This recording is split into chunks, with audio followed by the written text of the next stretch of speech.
Hi, everybody. I'm really excited tonight to share with you my IBS story. I have been suffering from IBS, irritable bowel syndrome, or gut issues since I was a child. The thing is, I didn't know that that's what I was suffering with as a child. And it's really interesting now as my understanding of my own body has grown, as my understanding of gut health has grown, and through the experience I've had as a holistic nutritionist and as a coach to really see the interaction between these gut issues I've had my whole life and all of these different stories that I had about my weight and my food choices, etc. So when I was a kid, I vividly remember getting up at night and going to the bathroom and seeing blood in the toilet and struggling so much with constipation, struggling so much with having regular movements. And that really led me to feel bloated and gross and not good all the time. It also gave me a lot of stress around using the bathroom, around going to the bathroom. And I had no idea how much that story was playing into how I felt about my body and then how I was eating for my body and how what I was eating and those feelings and the stress was affecting my stomach and going to the bathroom. I remember when I was a child getting up and really being scared that something was wrong with me because it was really not comfortable for me to go to the bathroom. And that I always felt like my stomach was so big and my stomach was always out. I felt like, well, I really liked the body that I had, but I always felt like I'm just going to always have this stomach that is sticking out all the time. And it just got bigger and bigger and bigger and bigger.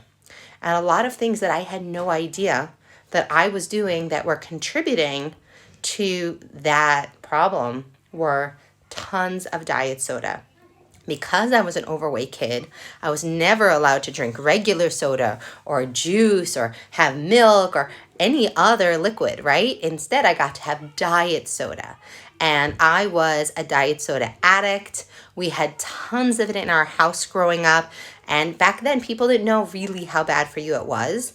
And sometimes my mom would even try to hide it under her bed, and we all knew where it was. And I would just have 2 or 3 Diet Cokes after school in order to maybe get that sweet craving. And that just created more and more cravings for junk food and more cravings for white flour. And I had no idea how this was all part of a cycle. And the more of those foods I was eating, the more bloated and horrible and gross I felt. And also then, at these ages, the more socially awkward I felt. The more I felt like I was just taking up too much space and nobody wanted to make room for me. I've always had no problem raising my hand in class. I love engaging. I love learning. And school for me, because of the IBS, because there was the stress also around going to the bathroom, created more and more and more stress because I felt like I was so big and I was taking up so much room. And the only thing that would make me feel better was eating. And so I would eat when I felt socially alienated, or I would eat when I felt like I need to be more quiet. I need to save all my questions for the end of class. I'm being disruptive, not by talking to friends, but by asking questions, by wanting to engage more with the teacher and understand, which is how I learn, I know now as an adult. But I'm sure it was disruptive to the class. And, you have to give all the girls a chance to answer the questions, right? And that messaging just continued to create this cycle of feeling stressed. And so creating constipation, creating bloating, and then shoving more and more food in to make me feel better about the situation. I've lost 80 pounds over the last 4 years for those guys who follow me. And one of the most interesting struggles that I've had to come to terms with in order to lose this weight is how I feel when I'm ill and how I deal with my IBS.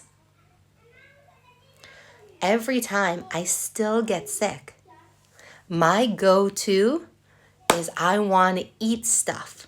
And I just almost want to eat more to push it all through.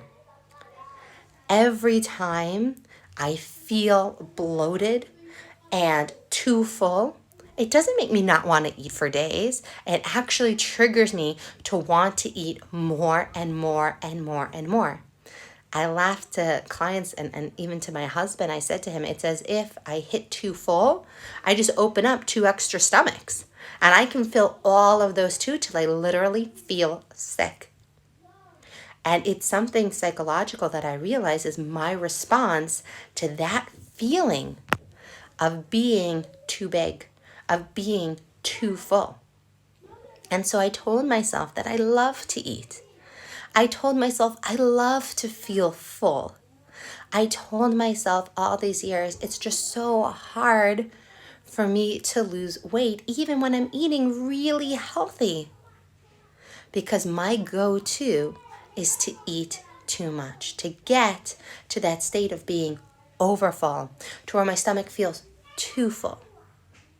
Because I'm using those feelings and those sensations to match my internal emotional state.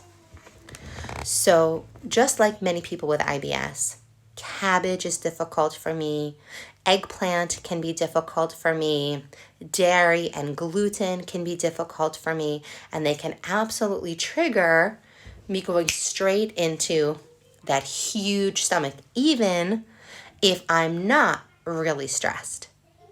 But something, when I'm really honest, that I've noticed is when I'm really stressed, those are the foods I want most. When I'm feeling anxiety, I want to eat cheesy, yummy goodness. And it could be on pasta, but it could also be on cauliflower and cabbage. I'm not picky, right? It could also be eggplant pizzas. That works too. It doesn't only have to be, at this point, real pizza. But I could eat a whole half a pizza when I was feeling those emotions previously. So sure, I can eat a whole eggplant or 2 eggplants with sauce and cheese on them. And it really came down to understanding the connection between my stomach and my brain. And understanding and tracking what my triggers were, emotional triggers, feeling anxiety, feeling like I can't find my voice, feeling pressure that I have something to say, but all these years of being told, like, don't be too loud, don't put yourself out there too much, just the right amount, right? All of these mixed messages get so confused inside me, and eating feels really safe, especially eating healthy foods like lots of vegetables and beans and lentils and all these foods that I love. I love healthy food. I can eat a ton of it. So depending on where you are in your journey, you might even look at healthy food and healthy foods like soy, healthy foods like beans, lentils, cabbage, eggplant, and you just look at them and you see your stomach expand. But start to pay attention to when you crave those foods and see if there's also a connection between your emotional state and when you crave those foods.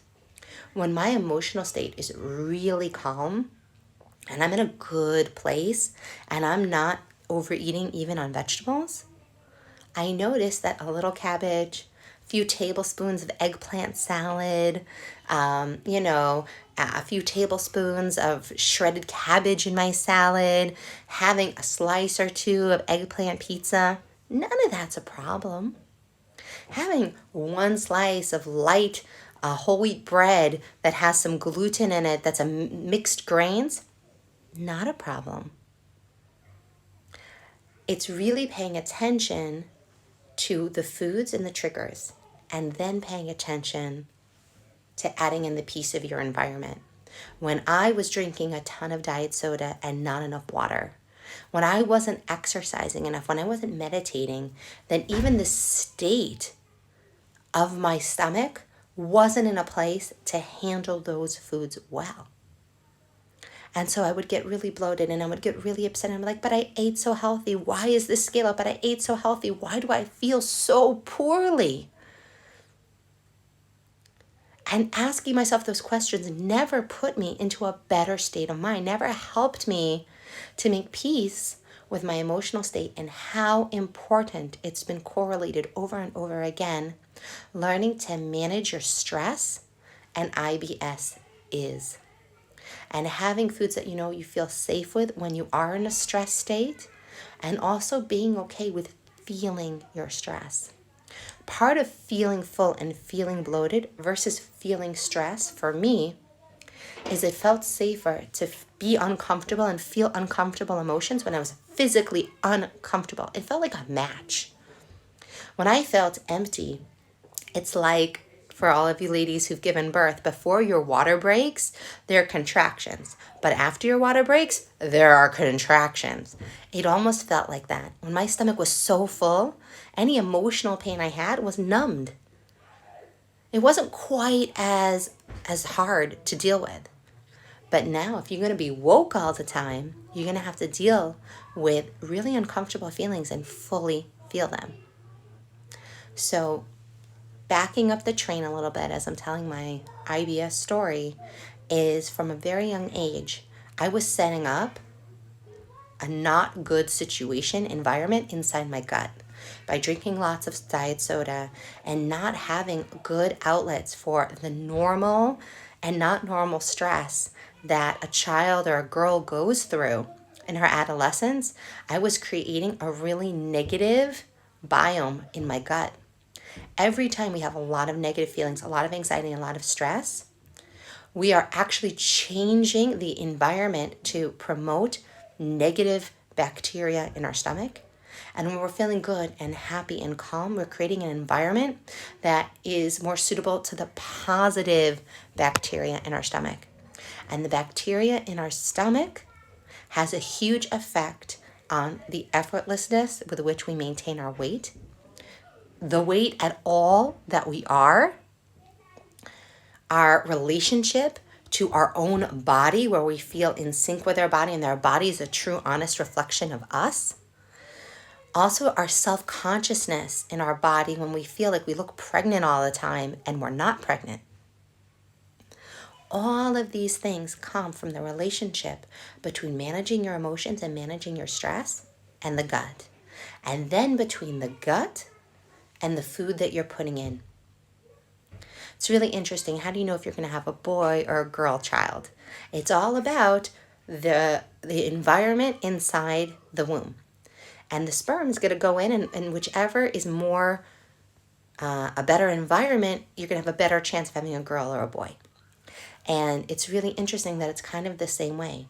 The more you're taking care of your gut biome, the more that you are eating fiber-filled foods, the more that you're going to be able to create an environment that's positive. But at the same time, we have to be managing our emotions. We have to take the mind and the body and put them together to create an environment that can help us to deal and feel free and liberated to enjoy all healthy foods. But everybody is also different. And there are different foods that are triggers at a different level for each person. Moreover, at different seasons of the year, right? Environment, different foods can be more triggering or less triggering to you. Different times in your emotional state can make different foods more or less triggering to you. So for sure, the foods that trigger me and the way they're prepared is going to affect me differently than it's going to affect you. And that is the heart of bioindividuality. So let's kind of put these building blocks together. You have your gut biome, and that is the environment inside your stomach. The bacteria that's there that's going to react to whatever you eat and however you feel. And it's going to put back out how you're going to react to what you feel and how you're going to react to what you eat. So we have to learn to manage our thoughts and our mind and our anxiety around food in order to really manage our IBS. And with all of that has to come a release of shame and guilt and frustration when we do have an attack. Because we can see, wow, I see my environment right now wasn't a good fit for that food. Or I had too much food. Maybe I was in a really emotionally charged state, and so I was overeating that food. I have so many clients who want to incorporate cabbage into their diet. They really enjoy roasted cabbage. But when they have it as their main vegetable, it really doesn't work for them. It causes a lot of pain and a lot of suffering, which then makes them more anxious around food, which makes them choose foods that are even poorer for them and that are lower in fiber, and creates a worse environment. And you get into this negative spiral loop versus eating mostly on their plate vegetables that are really a good fit for their body, and then a little bit of cabbage. And there is so much of this kind of nuance involved in figuring out your gut biome and realizing that changing that biome takes time and takes tracking. Really paying attention to the connection between what you eat and how you feel, and how you feel and what you eat. And when you have the opportunity to work with a coach, they're going to be able to take you through the process in a really structured way, so that for the rest of your life, you can continue to coach yourself. The first thing starts with a willingness to experiment, a willingness to say, wow, I know I haven't had, any dairy for years because it always triggers an incident, to saying, wow, I wonder if, assuming you're not lactose intolerant, right? There's no other reason you should be able to not have dairy except that it makes you have IBS, to see, wow, when I'm in different emotional states and different amounts of dairy, is it all dairy? And just starting to unpack the food fears. Also around gluten. Look, I have 2 children with celiac disease. They cannot go near gluten. I have one with a very severe gluten allergy. Not that it affects her stomach, but that it affects her quality of sleep, her congestion, and her mood. And for her also, gluten's out. For me, when I have too much gluten, it absolutely affects my mood, my congestion, my body, my stomach, and actually makes it that environment is less able to handle other foods that I also really enjoy. Peanuts are also another very common allergen that you can be reacting to. I love peanut butter.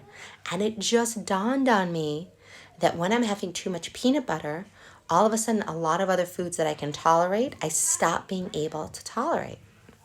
So there's all these ways that you can really learn about your reactions and your IBS to food, to emotional eating, and really see how much they're connected. And it's the same thing with avoiding food and not wanting to eat when you're really upset. Some of that comes from actually a really healthy place. Wow, my gut environment is not in a good place to take in nourishment right now.